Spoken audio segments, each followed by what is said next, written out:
আলাইকুম প্রিয় বন্ধুগণ, সবাই কেমন আছেন? ইউটিউব চ্যানেলের পক্ষ থেকে চলে আসছি আবারও। আজকে যে কথা তুলে ধরব, কথাটা হইলে গিয়া ইলেকশনের বিষয় নিয়ে।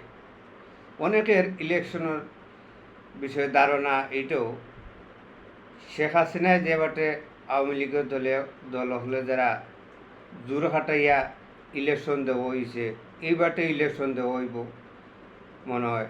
তারা ধারণা ওইটাও বিএনপির মানুষে দিতে পারে, তারা প্রকাশিত করেন না, তারা এইরকম তারা ধারণা। কিন্তু আমি জনগণের মানুষের এইটাও ধারণা দিতাম চাইরাম, আপনারা সবাই কেউ ভুল বুঝাবুঝি করেন না যান। আর ভুল বুঝাবুঝির এইখানে কোনো কিছু নাই। নির্বাচন হইলে নির্বাচনটা সঠিক হইব নির্বাচন। আর যেই নির্বাচন যারা থাকব নির্বাচনের দ্বারে, এরা আপনারা সবাইও এরারে সম্মান দেন।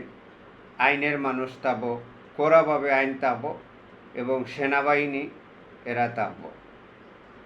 সেনাবাহিনী যাতে আপনারা সবাই সম্মান দিছে, সম্মান দেওয়ার আছে, বাদে আইন করা হয়েছে, আইন সবাই মানিয়া যাতে চলছে, এই হিসাবে আইন থাকব ইলেকশনের ফিটাফিটি।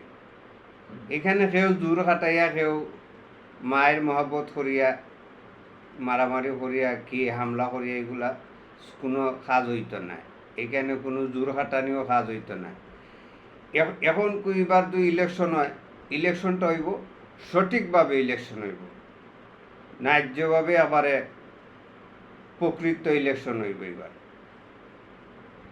এই জন্যে কইরাম আপনারা সবাই ভুল বুঝাবুঝি করার দরকার নাই, ভুল বুঝাবুঝি নাই, সবাই একতা হইয়া যাতে ইলেকশন হয় সঠিকভাবে, ইলেকশন যাতে তাড়াতাড়ি হইতে পারে, দেশটা যাতে শান্তি হইতে পারে, দেশটা রক্ষা করুন, দেশটা শান্তির পথে আনেন, দেশটা শান্তির পথে আনেন।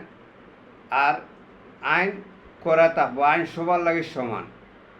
এই পৃথিবীতে দুনিয়াতে আইন যদি করা তুই না হয়, আইনটা যদি সবাই না মানে, তাহলে তো আর চলতে নাই। আইন হইল কি সব থাকি বড় জিনিস। আইন হইল কি, আইনে সুস্থ বিচার করে।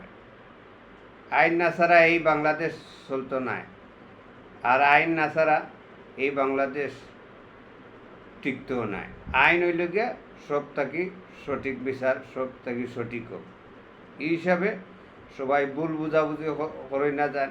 ইলেকশন সঠিক হইব, ইলেকশনটা সঠিক হওয়ার সবাই দেখতে থাকবেন, সবাই সুস্থ থাকবেন, ভালো থাকবেন। আমার কথাগুলা ভুল টুল লইয়া থাকে সবার কাছেও ক্ষমা প্রার্থী। এরপরে আমি সঠিক বলছি কি খারাপ বলছি, আপনারা সবাই কমেন্ট করে সাবস্ক্রাইব করে জানাবেন ইনশাল্লাহ। আসসালামু আলাইকুম ওয়া রাহমাতুল্লাহি ওয়া বারাকাতুহু।